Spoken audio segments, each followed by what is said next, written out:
Assalamualaikum warahmatullahi wabarakatuh. Hai para pencinta catur dan para catur mania, selamat datang kembali di Legenda Catur Dunia. Awal Desember kemarin lusa, FIDE merilis daftar rating terbaru para pemain-pemain dunia.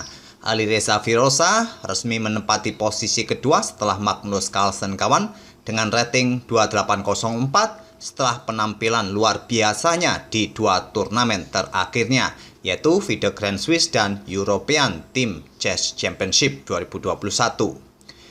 Jika Alireza naik ke posisi kedua kawan, lain lagi ceritanya dengan Hikaru Nakamura.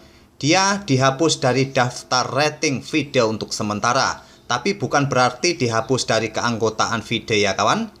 Ini harus dibedakan. Alasannya FIDE menghapus Nakamura ini karena Nakamura selama 2 tahun ini tidak aktif bermain game klasik berating FIDE. Dan biasanya kawan, FIDE akan menghapus pemain dari daftar jika tidak aktif selama 1 tahun. Tapi karena pandemi di 2 tahun terakhir ini, aturan ini diperpanjang jadi 2 tahun. Terakhir kali kawan, Hikaru Nakamura main game klasik berating FIDE ini di turnamen FIDE Grand Prix tanggal 6 November 2019 di Hamburg, Jerman. Dan Nakamura ini hanya butuh bermain 1 game saja kawan untuk kembali ke list atau daftar list FIDE. Apalagi statement dari Hikaru Nakamura di live streamingnya 2 hari yang lalu bahwa dia belum ada niat untuk pensiun dini. Dan di video ini kawan, saya akan berikan 2 game terakhir dari Hikaru Nakamura. Di 2 permainan terakhirnya Hikaru Nakamura ini dia berhadapan dengan Topalov atau Vasilin Topalov di babak pertama di turnamen Grand Prix Hamburg 2019 yang lalu. Ini adalah game kedua mereka kawan, atau game terakhir Hikaru Nakamura. Dia pegang hitam. Kita dapati permainan Queen's Gambit diterima oleh Hikaru Nakamura. Dan di sini saya tidak akan melanjutkan dengan penjelasan suara kawan karena permainan ini berlangsung cukup cepat, berakhir remis di langkah ke-25 dengan kesepakatan remis.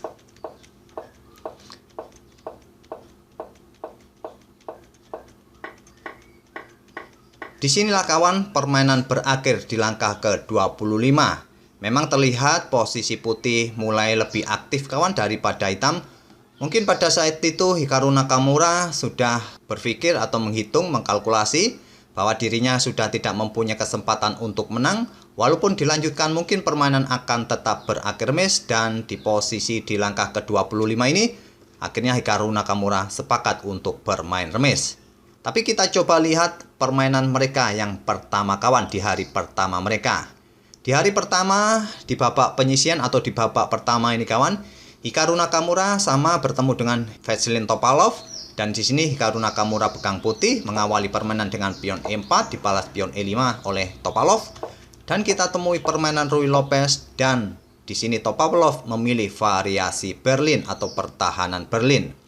Di sini Hikaru Nakamura bermain dengan pion D3 kawan, tidak memilih variasi raja bergerak atau memilih rokade. Selanjutnya kuda akan pukul pion E4, dan selanjutnya akan dibalas dengan pion D4, kuda mundur ke D6. Di sini gajah pukul kuda, terjadi pertukaran, dipukul balik oleh pion D. Selanjutnya adalah pion pukul pion, kuda harus lompat ke peta F5, pilihan terbaik. Dan di sini kita akan temui permainan endgame yang cukup klasik yang sering kita temui dalam permainan Berlin Defense jika variasi rokade dipilih oleh putih di posisi seperti ini. Jadi Hikaru Nakamura memilih variasi yang kalem dengan pion D3, gajah C5 oleh Topalov, selanjutnya gajah pukul kuda C6, terjadi pertukaran, dipukul balik oleh pion D. Sekarang pion H3 mengontrol peta G4 dan kuda lompat ke D7. Gajah putih G5 mengancam menteri, ditutup oleh pion F6. Selanjutnya gajah ke E3 menantang pertukaran, diterima oleh Topalov, dipukul balik oleh pion F. Selanjutnya adalah menteri ke E7. Kuda berkembang ke C3, dibalas dengan pion B6. Membuka diagonal terang bagi gajah ke peta A6 mungkin untuk mengincar diagonal terang ini, atau berencana Viajento di peta B7. Dan Hikaru Nakamura memutuskan rokade di langkah ke-11-nya. Gajah B7 oleh Topalov, selanjutnya adalah kuda ke H4. Berniat untuk memberikan ancaman bagi menteri, diantisipasi dengan pion G6. Hitam mendorong 2 pionnya kawan di sayap raja, 1 petak maju ke depan. Ini mengindikasikan hitam sudah tidak berniat lagi untuk melakukan rokade pendek. Di sini Nakamura bermain dengan menteri E1 dan akhirnya Topalov memilih rokade panjang. Pion A3 lanjut Nakamura, persiapan pion B4 dibalas dengan raja bergeser ke B8. Pion B4, pion C5 oleh Topalov menantang pion putih sekaligus membuka diagonal terang bagi gajahnya. Mengadu pion yang bertumpuk seperti ini kawan, agar struktur pion hitam ini juga bagus nantinya, kembali sempurna, tidak ada yang bertumpuk. Juga jika tantangan diterima maka kudanya nanti langsung aktif. Di sini tantangan ditolak, Nakamura memainkan kudanya ke A4 dibalas dengan langkah gajah C6 mengancam kuda. Kuda mundur ke B2, persiapan bermanuver mungkin ke petak C4 dibalas dengan beteng bergeser ke G8. Untuk melindungi pion dari ancaman kuda, nanti diikuti pion A5 dan seterusnya mendorong pion-pion di sel raja kawan. Di sini beteng putih bergeser ke D1, selanjutnya beteng D bergeser ke F8, dibalas dengan langkah pion C4 oleh Hikaru Nakamura. Sekarang pion F5 mulai mendorong pion-pionnya kawan, dibalas dengan pion B5 mengancam gajah. Gajah mundur ke B7, sekarang pion E pukul pion F5. Mungkin langkah ini agak sedikit aneh kawan, dengan langkah pion pukul pion berarti diagonal petak terang ini terbuka bagi gajah hitam. Maksud Hikaru Nakamura ini mungkin selagi dia ada kesempatan untuk menghilangkan pion yang bertumpuk di lajur E tadi, di sini dipukul balik oleh pion G, membuka lajur G bagi betengnya. Beteng putih naik ke D2, persiapan kawan untuk membackup lebih bagi pion G2-nya dan bertumpuk mungkin di lajur F. Menteri hitam ke G5 dan sekarang pion E4. Menantang pion hitam, jika diterima, putih akan bertukar beteng, tantangan diterima oleh Topalov. Beteng pukul beteng terlebih dahulu skak, dipukul balik oleh kuda. Selanjutnya pion D pukul pion E4. Tetap kawan, sekarang posisi diagonal ini kembali tertutup. Sekarang kuda hitam ke peta E6, mengincar spot yang cantik kawan di petak-petak gelap ini dan menjadi monster kuda di langkah berikutnya. Pada posisi ini tadi memang terlihat gajah ini bisa pukul pion yang ada di peta E4 ini. Berharap dipukul balik oleh menteri dan menteri hitam mendapatkan beteng D2. Tapi tidak bisa begitu kawan, karena putih hanya akan menggeser betengnya ke E2, mengancam gajah dan pion yang ada di belakangnya. Setelah gajah ini mundur, pion ini akan tewas mengancam menteri. Dan selanjutnya jika mau kawan, putih akan mengakhiri permainan dengan remis dengan melakukan skak yang berulang seperti ini jika putih mau. Jadi pada posisi seperti tadi, Topalov tidak tertarik pukul pion putih ini. Dia tidak ingin mengakhiri permainan cepat dengan remis. Dia bermain dengan kuda E6. Selanjutnya adalah kuda putih ke F3 mengancam menteri. Menteri ke H5, persiapan pukul kuda dan pion sudah tidak bisa pukul balik nantinya karena posisinya kena pin. Jadi raja bergerak ke H2 menghindari pin-pinan. Kuda hitam ke D4 oleh Topalov menantang pertukaran kuda. Jika diterima oleh putih, maka hitam akan mempunyai pion bebas nantinya. Tantangan pertukaran kuda ditolak oleh Nakamura. Dia memainkan menteri ke D3 dibalas dengan langkah gajah C8. Langkah kesalahan dari hitam atau Topalov. Pada posisi ini langkah yang terkuat adalah beteng naik ke G4.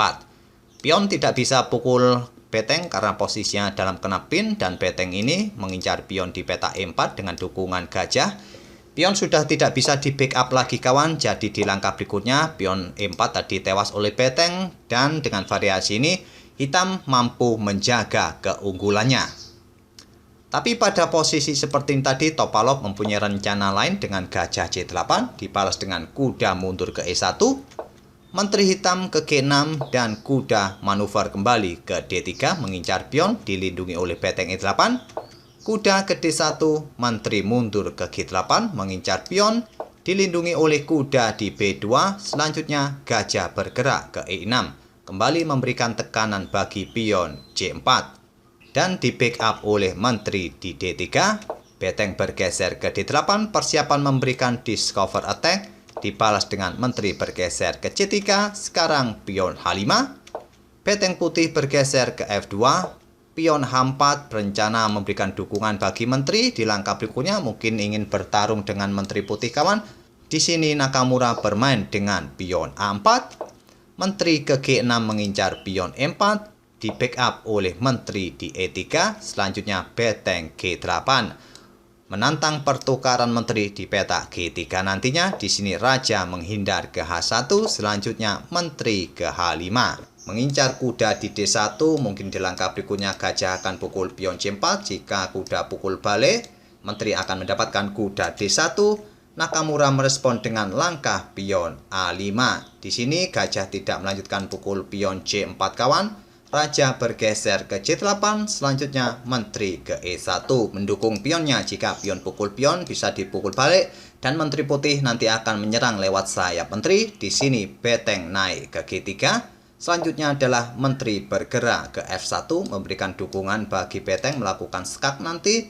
Di sini raja ke D7, kuda ke D3 oleh Nakamura. Selanjutnya raja ke E7 dan kuda D bergerak ke B2 dibalas beteng mundur ke D8. Untuk membackup baris pertahanan belakangnya kawan, ini untuk mencegah beteng putih yang ingin menduduki baris belakang dan bergeser untuk mengincar pion-pion lemah di sayap menteri ini.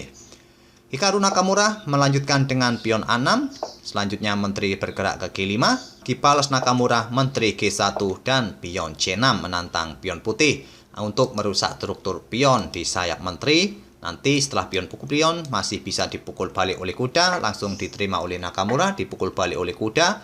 Selanjutnya beteng putih F1 oleh Nakamura dibalas dengan menteri ke G3. Menteri putih F2 menantang pertukaran diterima oleh Topalov, dipukul balik menggunakan kuda. Beteng hitam bergeser ke D8, ingin menempati baris kedua pertahanan putih. Di sini kuda ke D1, selanjutnya beteng D2. Beteng putih F2 menantang pertukaran dan terjadi pertukaran. Selanjutnya kuda hitam A5 mengincar pion C4. Pion ini sudah tidak bisa di backup lagi kawan. Selanjutnya raja ke H2. Kuda pukul pion C4 menantang pertukaran, tantangan ditolak, kuda A4, raja hitam mulai bergerak, kuda ke C3 untuk memperkuat posisi pion E4, selanjutnya raja hitam bergerak ke C6, memberikan dukungan bagi pion B5-nya, di sini Nakamura pion G3, pion pukul dipukul balik, selanjutnya pion B5, dibalas kuda D3, lanjut Nakamura. Mengincar dua pion hitam ini kawan, tapi pion ini cukup aman dengan backup para perwira yang lain. Selanjutnya pion B4, kuda lompat ke A4 menyerang pion C5 ini dengan dua kudanya tentu, dibalas dengan langkah pion B3, membiarkan salah satu kuda pukul pion C5-nya. Nanti pionnya ini bebas melenggang promosi. Di sini pion H4 oleh Nakamura, gajah F7 mengincar atau memblokade laju pion. Raja G4 dan gajah G6 mengincar pion. Kuda C3 membackup pion. Selanjutnya pion B2. Jika kuda pukul pion bisa dipukul balik. Raja ke F3. Raja hitam D6. Di sini kuda B5 skak. Raja mundur ke D7 membiarkan kuda putih pukul pion A7 kawan. Di sini Nakamura memilih pukul pion B7 karena pion ini satu langkah lagi akan promosi. Mengorbankan kudanya Nakamura dipukul balik oleh kuda hitam. Barulah sekarang kuda pukul pion A7 lanjut Nakamura. Selanjutnya gajah H5 skak. Di posisi ini kawan, di langkah ke-66 Hikaru Nakamura menyerah. Nakamura sudah kalah jumlah perwira dan sudah tidak mungkin lagi walau dia sudah unggul satu pion. Jika dilanjutkan tentu saja akan tetap kalah kawan putih.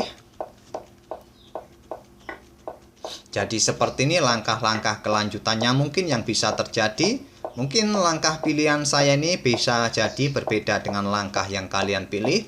Tapi tetap saja kawan, karena kalah jumlah perwira, hitam akan tetap menang di langkah berikutnya. Sampai di sini saya tidak akan perlu melanjutkan sampai skakmat.